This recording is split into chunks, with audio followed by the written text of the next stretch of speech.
गेल्या झालेल्या नगरपालिकेच्या निवडणुकीमध्ये आपण पाहिलं असेल, ज्या नगरपालिकेच्या निवडणुकीमध्ये कमळ हे चिन्ह आपण भोर शहरामध्ये इथून मागच्या काळात कधीच पोहोचून दिलं नव्हतं. ते कमळ चिन्ह घेऊन आपण 21 जागा माझ्या माहितीप्रमाणे जिल्ह्यामध्ये अशा फार कमी घटना आहेत. त्यामध्ये एका दोन नगरपालिका सांगायच्या बहुतेक 100% जागेवर लढणारी आणि चिन्हावर लढणारी कमळ या चिन्हावर लढणारी भोर नगरपालिका अजून एखादी नगरपालिका आणि आम्हाला आत्मविश्वास होता किंवा जनतेवरती आमचा विश्वास होता. काही लोक वादा उठवत होती, चर्चा करत होते की यांनी पक्ष बदललेला आहे आणि त्यामुळं जो काँग्रेस विचारधारेचा पूर्वीचा माणूस आहे तो यांचा विचार स्वीकारणार नाही आणि यांच्या बरोबर तो येणार नाही. परंतु कालच्या झालेल्या निवडणुकीमधून हे सिद्ध झालेलं आहे की आज ज्या पद्धतीने आम्ही लोकांना आव्हान केलं, विनंती केली, त्या पद्धतीने जनतेनं योग्य तो कौल हा भारतीय जनता पक्षाच्या कमळ या चिन्हावरती बटन दाबून आपल्याला दिलेला आहे. ते 16 नगरसेवक निवडून आलेले त्याच्यावरून आज सिद्ध होत आहे. म्हणून सांगावंसं वाटतं, कारण इथून मागच्या काळामध्ये वेल्हा असेल, राजगड असेल किंवा आता भोर असेल, यामध्ये सातत्यानं काँग्रेस पक्ष, त्यानंतर राष्ट्रवादी काँग्रेस पक्ष, अजून काही पक्ष असतील, परंतु हे पक्ष जास्त पद्धतीने ग्रामीण भागात शहरापर्यंत त्या ठिकाणी पोहोचलेले होते. परंतु या वेळेला भारतीय जनता पक्षाचा चिन्ह हे शून्य मतदारांनी, शहरातल्या मतदारांनी, जागरूक नागरिकांनी त्या ठिकाणी स्वीकारलं. थोडा बहुत नगराध्यक्ष पदाच्या उमेदवाराला थोडासा निसटता पराजय आपला त्या ठिकाणी झालेला आहे. निश्चितच जो जनतेने कौल दिलाय तो आम्ही स्वीकारलेला आहे. परंतु आता काही मंडळींनी सुतावर स्वर्ग गाठायचं धोरण अवलंबलेलं आहे. ती आता सांगायला लागली आम्ही आता आमच्याकडे काहीच नव्हतं आणि आता आम्ही 4 जागा मिळवल्या, 1 वरची जागा मिळवली. आपण मलाही त्यांना ते सांगायचे की जर तुमच्याकडे काहीच नव्हतं तर तुम्हाला आमचं नाव घेऊन तिकडे निवडणूक लढवायला काय लागले हा देखील महत्वाचा मुद्दा आहे. आणि आमच्याकडच्या माणसाला तुम्ही त्या वेळेला निवडणुकीमध्ये आमच्या विरुद्ध घेऊन गेला, तिथं त्याला उमेदवारी दिली. मागच्या वेळेला पक्षाच्या माध्यमातून आम्ही त्यांना उमेदवारी दिली होती, त्यांच्या सोबतीने उमेदवारी दिली होती, त्या निवडून देखील जनतेने दिलेलं होतं. 5 वर्षाच्या काळामध्ये आम्ही सगळ्यांना बरोबर घेऊन विकास काम सुद्धा त्या नगरपालिकेमध्ये करोडो रुपयाची केली.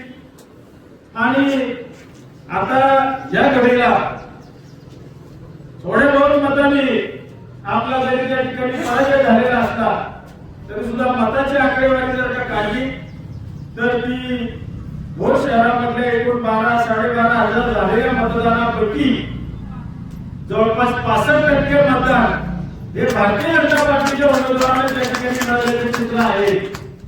आणि म्हणून असं काही तुम्ही सांगण्याची गरज आहे असं वाटत नाही. आता प्रश्न असाच आहे की आता नगराध्यक्ष एका विचाराचा आहे आणि खाली संख्याबळ हे आपल्या विचाराचा आहे.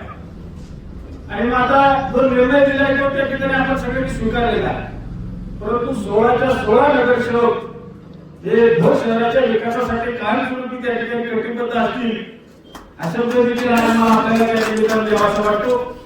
आज वेल्हे तालुक्याबद्दल, राजगड तालुक्याबद्दल बोलायचं म्हटलं तर या तालुक्याची प्रगती कोणामुळे घुटली याचा देखील विचार आपण त्या निमित्ताने करणं गरजेचं आहे.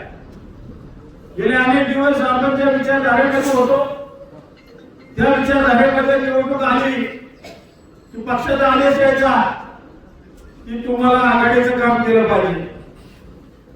आमची इच्छा नसायची, कार्यकर्त्यांची सुद्धा घुसमट असायची. आणि ज्यांनी आपल्याला कायमस्वरूपी पाण्यात पाहिलं त्यांना आता आपल्याला त्या घेऊन ओळखायला लागते. परंतु पक्षाचा आदेश शिरसावत मानून आपण त्या ठिकाणी इमानदारीने काम केलं. मागच्या देखील लोकसभेच्या निवडणुका असतील, त्याच्या अगोदरच्या लोकसभेच्या निवडणुका असतील, ज्या ज्या वेळेला आपल्याला पक्षाचा आदेश आला त्या त्या वेळेला आपण काम केलं. परंतु त्याच्यानंतर त्यांनी काय केलं हे मला वाटतं कोणाला सांगायची गरज नाही. परंतु या तालुक्याची खरी जर का प्रगती कोणी फुटली असेल थांबवली असेल तर या पूर्वेकडच्या लेखकांनी या तालुक्याची भोरची आणि राजगडची प्रगती फुटवली आहे हे मला विशेष करून तुम्हाला सांगावंसं वाटतं. कुठल्याही शासकीय योजना आम्ही ताकदीने मंजूर केल्या त्याला सुस्करित्या राजकीय दृष्ट्या खोडा घालण्याचं काम या मंडळीने आजपर्यंत इथे केलेलं आहे. या तालुक्यातील प्रशासकीय इमारत असेल, गुंजोनी प्रकल्पाचा रखडलेला गुंजोनीचं ज्ञानाचं काम असेल, तालुक्यातून महाडला जाणाऱ्या रस्त्याचं काम असेल, चेराडी ते गेलेल्या रस्त्याचं काम असेल, तालुक्यामधल्या तरुणांच्या रोजगाराच्या संदर्भातल्या संधी उपलब्ध करून देण्याचं कारण असेल, पर्यटनाच्या दृष्टीने तालुका मागे ठेवण्याचं देखील काम असेल, ही सर्व मंडळी आजपर्यंत त्या ठिकाणी वेगवेगळ्या माध्यमातून या कामाचं श्रेय किंवा या तालुक्याची प्रगती कशा अर्थाने होणार नाही हाच उद्देश कायमस्वरूपी या पूर्व भागातल्या मंडळींनी या ठिकाणी ठेवला. आणि म्हणून खरं तर आता आपण स्वाभिमानी लावल्या गेल्या 3 पंचवार्षिक मध्ये आपण पंचायत समितीवरती आपल्या विचाराची माणसं त्या ठिकाणी निवडून दिली. आज त्यातली सुद्धा काही माणसं आपली आपल्याला सोडून इतर पक्षामध्ये गेलेली आहे आणि ती तिथं जाऊन परत आपल्यालाच वर्गना करून सांगतायत आम्ही तुमच्या विरोधात आहोत, तुम्ही आमच्या विरोधात असाल. परंतु आम्ही सुद्धा लक्षात ठेवू नये की तुम्हाला जी किंमत या समाजामध्ये दिली की या पूर्वीच्या काँग्रेसच्या कार्यकर्त्यांनी त्या ठिकाणी दिली आहे आणि याचं भान सुद्धा त्यांनी या निमित्ताने ठेवलं पाहिजे. आज निवडणुकीच्या परिस्थितीला साधारणतः किती दिवसात निवडणूक लागेल आता याच्याबद्दलची माझ्याकडे माहिती नाही. माननीय निवडणूक आयोग त्या ठिकाणी त्याचा निर्णय लवकर घोषित करतील. परंतु पंचायत समितीच्या 4 जागा आणि जिल्हा परिषदच्या 2 जागा या 6 जागा 100% ताकदीने आपण त्या ठिकाणी लढणार आणि आपण यशस्वी व्हायचे एवढं आव्हान तुम्हाला करण्यासाठी मी इथं आलेलो आहे.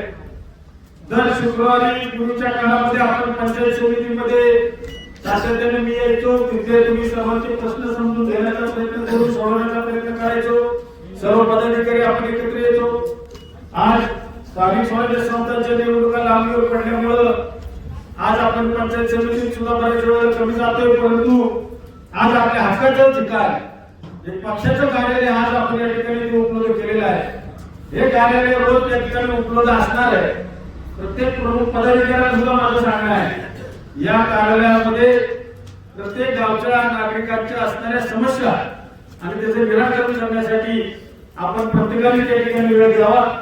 दर सोमवारी आणि शुक्रवारी या ठिकाणी सर्व प्रमुख पदाधिकारी आपण त्या ठिकाणी हजर राहणार आहोत. इतर वेळी सुद्धा काही जे मंडळी असतील ते सुद्धा या ठिकाणी अध्यक्ष असतील ती सुद्धा हजर असतील. शेवटी बऱ्याच वेळेला शुक्रवारच्या दिवशी बाजार असतो आणि सोमवार देखील ऑफिसचा दिवस असतो. त्यामुळे जास्त नागरिक तालुक्यामध्ये या ठिकाणी वेगवेगळे येत असतात. त्यांना देखील शासकीय कार्यालयाच्या अडचणी किंवा पक्ष लेवलच्या अडचणी दूर करण्यासाठी या कार्यालयाचा निश्चित उपयोग भविष्य काळामध्ये त्या ठिकाणी होईल.